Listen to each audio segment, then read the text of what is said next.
গল্প পিয়নের আসরে সবাইকে স্বাগত জানিয়ে শুরু করছি আজকের গল্পের আসর। আজ শোনাবো শ্রী সুকুমার রায়ের লেখা হাসির গল্প। শুরু করছি আজকের প্রথম গল্প, বাজে গল্প 1, 2, 3 এবং দ্বিতীয় গল্প আশ্চর্য ছবি। বাজে গল্প 1। দুই বন্ধু ছিল, একজন অন্ধ আর একজন কালা। দুইজনে বেজায় ভাব। কালা বিজ্ঞাপনে পড়িল আর অন্ধ লোক মুখে শুনিল কোথায় যেন যাত্রা হইবে, সেখানে সঙ্গেরা নাচ গান করিবে।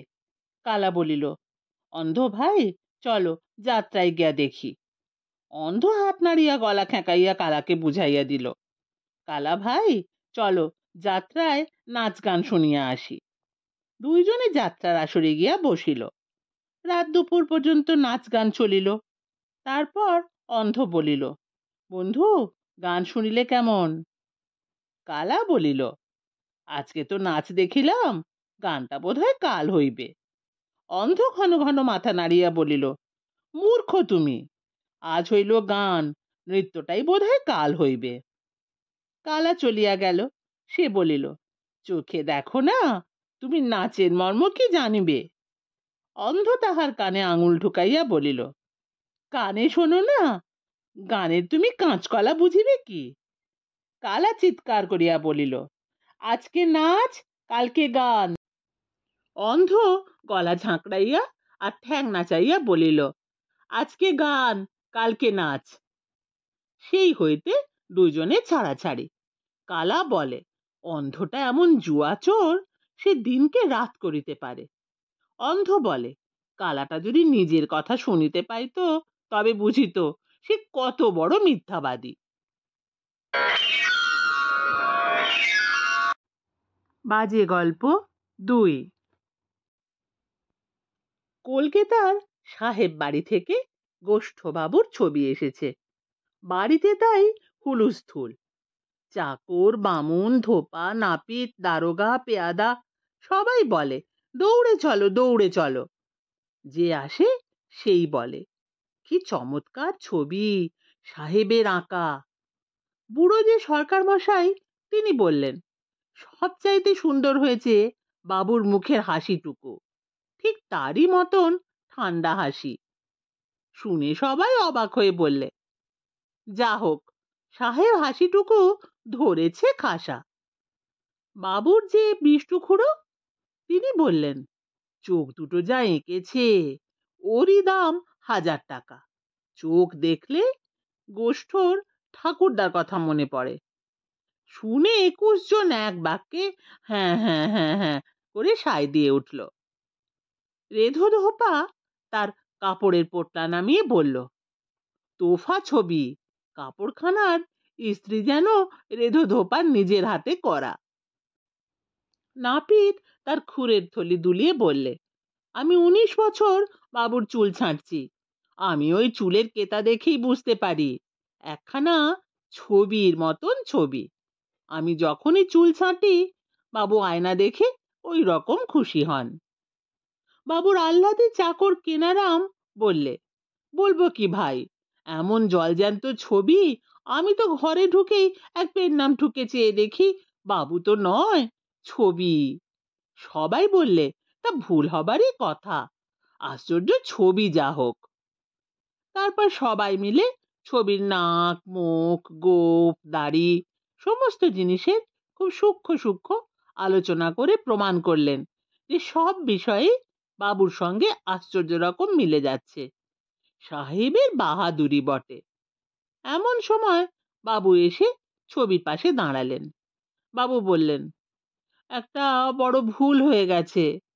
কলকাতা থেকে ওরা লিখছে যে ভুলে আমার ছবি পাঠাতে কার যেন ছবি পাঠিয়ে দিয়েছে, ওটা ফেরত দিতে হবে। শুনে সরকার মশাই মাথা নেড়ে বললেন, দেখেছ, ওরা ভেবেছে আমায় ঠকাবে। আমি দেখেই ভাবছি, অমন ভিড়কুটি দেওয়া প্যাকনা হাসি, এ আবার কার ছবি? খুড়ো বললেন, দেখো না, চোখ দুটো যেন উল্টে আসছে, যেন গঙ্গা যাত্রা জ্যান্ত মরা। রেধো ধোপা সেও বলল, একটা কাপড় পরেছে যেন চাষার মতন। ওর 7 জন্মে কেউ যেন পোশাক পরতে শেখেনি। নাপিত ভাইয়া মুচকি হেসে মুখ বাঁকিয়ে বলল, চুল কেটেছে দেখো না, যেন মাথার ওপর কাস্তে চালিয়েছে। কিনারাম ভীষণ ক্ষেপে চেঁচিয়ে বললে, আমি সকালবেলায় ঘরে ঢুকেই চোর ভেবে চমকে উঠেছি, আর একটু হলেই মেরেছিলাম আর কি। আবার এরা বলছিল ওটা নাকি বাবুর ছবি। আমার সামনে ও কথা বললে মুখ থুড়ে দিতাম না। তখন সবাই মিলে এক বাক্যে বললে যে সবাই টের পেয়েছিল এটা বাবুর ছবি নয়। বাবুর নাক কি অমন চ্যাটালো, বাবুর কি হাঁসের পায়ের মতো কান, ও কি বসেছে না ভালুক নাচছে।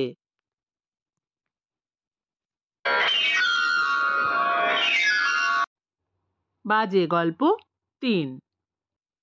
কতগুলো ছেলে ছাতের ওপর হুড়োহুড়ি করে খেলা করছে। এমন সময় একটা মারামারি শব্দ শোনা গেল।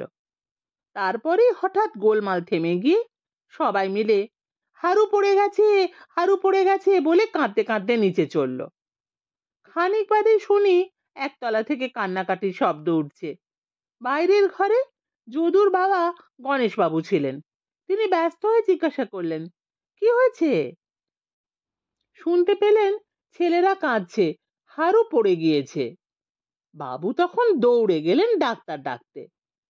5 মিনিটে ডাক্তার এসে হাজির। কিন্তু হারু কোথায়? বাবু বললেন, এদিকে তো পড়েনি, ভেতর বাড়িতে পড়েছে বোধহয়। কিন্তু ভেতর বাড়িতে? মেয়েরা বললেন, এখানে তো পড়েনি। আমরা তো ভাবছি বার বাড়িতে পড়েছে বুঝি। বাইরেও নেই, ভেতরেও নেই, তবে কি ছেলে উড়ে গেল? তখন ছেলেদের জিজ্ঞাসা করা হলো, কোথায় রে, কোথায় হারু? তারা বললে, ছাতের ওপর।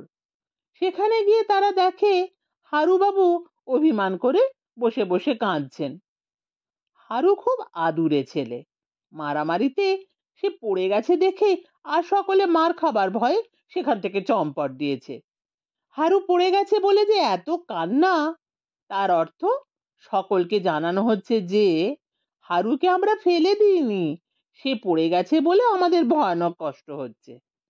হারু তখন সকলের নামে বাবার কাছে নালিশ করবার জন্য মনে মনে অভিমান জমিয়ে তুলছিল। হঠাৎ তার বাবাকে লোকজন আর ডাক্তার শুদ্ধ এগিয়ে আসতে দেখে ভয় ভয় আর নালিশ করাই হলো না। যা হোক, হারুকে আসতে দেখে সবাই এমন খুশি হলো যে শাসন টাসনের কথা কারো মনেই এলো না। সবচেয়ে বেশি জোরে কেঁদেছিলেন হারুর ঠাকুরমা। তিনি আবার কানে শোনেন কিছু কম। তাকে সবাই জিজ্ঞেস করলো, আপনি এত কাঁদছিলেন কেন? তিনি বললেন, আমি কি অত জানি? দেখলাম ঝিয়েরা কাঁদছে, বৌমা কাঁদছেন, তাই আমিও কাঁদতে লাগলাম। ভাবলুম কিছু একটা হয়ে থাকবে। শ্রী সুকুমার রায়ের লেখা আমাদের দ্বিতীয় হাসির গল্প আশ্চর্য ছবি। জাপান দেশে সেকালের এক চাষা ছিল। তার নাম কিকিৎসুম। ভারী গরিব চাষা, আর যেমন গরিব তেমনি মূর্খ। দুনিয়ার সে কোনো খবরই জানতো না। জানতো কেবল চাষবাসের কথা, গ্রামের লোকেদের কথা, আর গ্রামের যে বুড়ো বঞ্জে মানে পুরোহিত, তার ভালো ভালো উপদেশের কথা। চাষার যে স্ত্রী, তার নাম লিলিৎসি। লিলিৎসি চমৎকার ঘরকন্না করে। বাড়ির ভিতর সব তকতকে ঝরঝরে করে গুছিয়ে রাখে, আর রান্না করে এমন সুন্দর যে চাষার মুখে তার প্রশংসা ধরে না। কিকিৎসুম কেবলই বলে, এত আমার বয়স হলো, এত আমি দেখলাম শুনলাম, কিন্তু রূপে গুণে এর মতো আরেকটি কোথাও দেখতে পাইনি।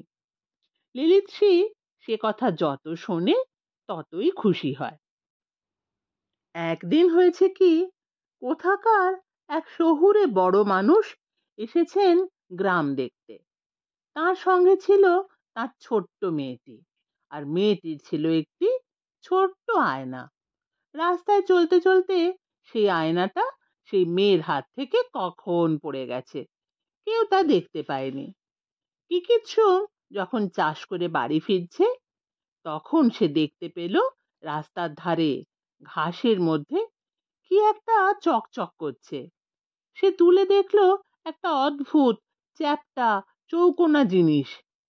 সে কিনা কখনো আয়না দেখেনি, তাই সে ভয়ানক আশ্চর্য হয়ে ভাবতে লাগলো, এটা আবার কি রে? নেড়ে ছেড়ে দেখতে গিয়ে হঠাৎ সে আরশির ভিতরে নিজের ছায়ার দিকে তার নজর পড়ল। সে দেখলো কে একজন অচেনা লোক তার দিকে গম্ভীর হয়ে তাকিয়ে আছে। দেখে সে এমন চমকে উঠল যে আরেকটু হলেই আয়নাটা তার হাত থেকে পড়ে যাচ্ছিল। তারপর অনেক ভেবেচিন্তে সে ঠিক করলো, এটা নিশ্চয়ই আমার বাবার ছবি। দেবতারা আমার ওপর খুশি হয়ে পাঠিয়ে দিয়েছেন। তার বাবা মারা গিয়েছেন সে অনেক দিনকার কথা, কিন্তু তবু তার মনে হলো, হ্যাঁ, এই রকমই তো তার চেহারা ছিল। তারপর কি আশ্চর্য, সে চেয়ে দেখলো তার নিজের গলায় যেমন একটা রূপোর মাদুলি, ছবির গলায়ও ঠিক তেমনি। এ মাদুলি তো তার বাবারই ছিল, তিনি তো সর্বদাই এটা গলায় দিতেন, তবে তো এটা তার বাবারই ছবি। তখন কিকিৎসুম করলো কি, আয়নাটাকে যত্ন করে কাগজ দিয়ে মুড়ে বাড়ি নিয়ে এলো। বাড়ি এসে তার ভাবনা হলো, ছবিটাকে রাখে কোথায়? তার স্ত্রীর কাছে যদি রেখে দেয়, তবে সে হয়তো পাড়ার মেয়েদের কাছে গল্প করবে, আর গ্রাম শুদ্ধ সবাই এসে ছবি দেখবার জন্য ঝুঁকে পড়বে। গ্রামের মূর্খগুলো তো সে ছবির মর্যাদা বুঝবে না, তারা আসবে কেবল তামাশা দেখবার জন্য। তা হবে না। তার বাবার ছবি ছেলে বুড়ো সবাই এসে নোংরা হাতে নাড়বে চাড়বে, তা কিছুতেই হতে পারবে না। এ ছবি কাউকে দেখানো হবে না, লিলিৎসিকেও তার কথা বলা হবে না। কিকিৎসুম বাড়িতে এসে একটা বহুকালের পুরনো ফুলদানির মধ্যে আরশিটাকে লুকিয়ে রাখলো। কিন্তু তার মনটা কিছুতেই শান্ত হতে চায় না। খানিকক্ষণ পরে পরেই সে একবার করে দেখে যায় ছবিটা আছে কিনা। তারপরের দিন সে মাঠে কাজ করছে, এমন সময় হঠাৎ তার মনে হলো, ছবিটা আছে তো। অমনি সে কাজকর্ম ফেলে দৌড়ে দেখতে এলো। দেখে নিশ্চিন্ত হয়ে বাইরে যাবে, এমন সময় লিলিৎসি সেই ঘরে এসে পড়েছে। লিলিৎসি বলল, এ কি, তুমি দুপুর বেলায় ফিরে এলে যে, অসুখ করেনি তো? কিকিৎসুম থতমত খেয়ে বলল, না না, হঠাৎ তোমায় দেখতে ইচ্ছা করলো তাই বাড়ি এলাম। শুনে লিলিৎসি ভারী খুশি হয়ে গেল। তারপর আর একদিন এরকম লুকিয়ে লুকিয়ে ছবি দেখতে এসে কিকিৎসুম আবার তার স্ত্রীর কাছে ধরা পড়লো। সেদিনও সে বলল, তোমার ওই সুন্দর মুখখানা বারবার মনে হচ্ছিল, তাই একবার ছুটে দেখতে এলাম। সেদিন কিন্তু লিলিৎসির মনে একটু কেমন খটকা লাগলো। সে ভাবলো, কই, এতদিন তো কাজ করতে করতে একবারও আমায় দেখতে আসেনি, আজকাল এরকম হচ্ছে কেন? তারপর আর একদিন কিকিৎসুম এসেছে ছবি দেখতে। সেদিন লিলিৎসি টের পেয়েও দেখা দিল না, চুপি চুপি বেড়ার ফাঁক দিয়ে দেখতে লাগলো। কিকিৎসুম সেই ফুলদানির ভিতর থেকে কি একটা জিনিস বার করে দেখলো, তারপর খুব খুশি হয়ে যত্ন করে আবার রেখে দিল। কিকিৎসুম চলে যেতেই লিলিৎসি দৌড়ে এসে ফুলদানির ভিতর থেকে কাগজে মোড়া আশিটাকে টেনে বার করলো। তারপর তার মধ্যে তাকিয়ে দেখে অতি সুন্দর এক মেয়ের ছবি। তখন যে তার রাগটা হলো, সে রাগে গজগজ করতে করতে বলল, এই জন্যে রোজ বাড়িতে আসা হয়, আবার আমায় বলেন তোমার মুখখানা দেখতে এলাম, তোমার মতো সুন্দর আর হয়ই না। মা গো, কি বিশ্রী মেয়েটা, হোঁতকা মুখ, থ্যাবড়া নাক, তেরচা চোখ, আবার আমার মতো করে চুল বাঁধা হয়েছে, দেখো না কিরকম হিংসুটে চেহারা। এই ছবি আবার আদর করে তুলে রেখেছেন, আর রোজ রোজ আহ্লাদ করে দেখতে আসেন। লিলিৎসির চোখ ফেটে জল আসলো, সে মাটিতে উপুড় হয়ে কাঁদতে লাগলো। তারপর চোখ মুছে আর একবার আরশির দিকে তাকিয়ে বলল, মেয়েটার কি ছিঁচকাঁদুনের চেহারা, এমন চেহারাও কেউ পছন্দ করে? তখন সে আয়নাটাকে নিজের কাছে লুকিয়ে রাখলো। সন্ধ্যার সময় কিকিচ্ছুম বাড়ি এসে দেখলো লিলিচ্ছি মুখ ভার করে মেঝের ওপর বসে রয়েছে। সে ব্যস্ত হয়ে বলল, কি হয়েছে? লিলিচ্ছি বলল, থাক থাক, আদর দেখাতে হবে না, নাও তোমার সাধের ছবিখানা নাও, ওকে নিয়েই আদর করো, যত্ন করো, মাথায় করে তুলে রাখো। তখন কিকিচ্ছুম গম্ভীর হয়ে বলল, তুমি যে আমার ছবিকে তাচ্ছিল্য করছো, জানো ওটা আমার বাবার ছবি? লিলিচ্ছি আরো রেগে বলল, হ্যাঁ, তোমার বাবার ছবি। আমি কচি খুকি কি না, একটা বলে দিলেই হলো। তোমার বাবার কি অমনি আহ্লাদী মেয়ের মতো চেহারা ছিল? তিনি কি আমাদের মতো করে খোপা বাঁধতেন? কথাটা শেষ না হতেই কিকিচ্ছুম বলল, তুমি না দেখেই রাগ করছো কেন? একবার ভালো করেই দেখো না। এই বলে কিকিচ্ছুম নিজে আবার দেখলো আশির মধ্যে সেই মুখ। তখন দুজনের মধ্যে ভয়ানক ঝগড়া বেঁধে গেল। কিকিচ্ছুম বলে ওটা তার বাবার ছবি, লিলিচ্ছি বলে ওটা একটা হিংসুটে মেয়ের ছবি। এই রকম তর্ক চলছে। এমন সময় গ্রামের যে বুড়ো বঞ্জে, সে তাদের গলার আওয়াজ শুনে দেখতে এলো ব্যাপারখানা কি। পুরুত ঠাকুরকে দেখে দুজনেই নমস্কার করে তার কাছে নালিশ লাগিয়ে দিল। কিকিচ্ছুম বলল, দেখুন, আমার বাবার ছবি সেদিন আমি রাস্তা থেকে কুড়িয়ে পেলাম, আর ও কিনা বলে যে ওটা এক মেয়ের ছবি। লিলিচ্ছি বলল, দেখলেন কি অন্যায়? এনেছেন একটা গোমরামুখী মেয়ের ছবি, আর আমায় বোঝাচ্ছেন ওই নাকি তার বাবা। তখন বঞ্জে ঠাকুর বললেন, তাও তো দেখি ছবিখানা। তিনি আরশি নিয়ে মিনিট পাঁচেক খুব গম্ভীর ভাবে তাকিয়ে রইলেন। তারপর আয়নাটাকে সাষ্টাঙ্গে প্রণাম করে বললেন, তোমরা ভুল বুঝেছ, এ হচ্ছে অতি প্রাচীন এক মহাপুরুষের ছবি। আমি দেখতে পাচ্ছি ইনি একজন জেসে লোক নন। দেখছো না, মুখে কি গম্ভীর তেজ, কি বুদ্ধি আর পাণ্ডিত্য, আর কি সুন্দর প্রশান্ত অমায়িক ভাব। এই ছবিটা তো এমন করে রাখলে চলবে না।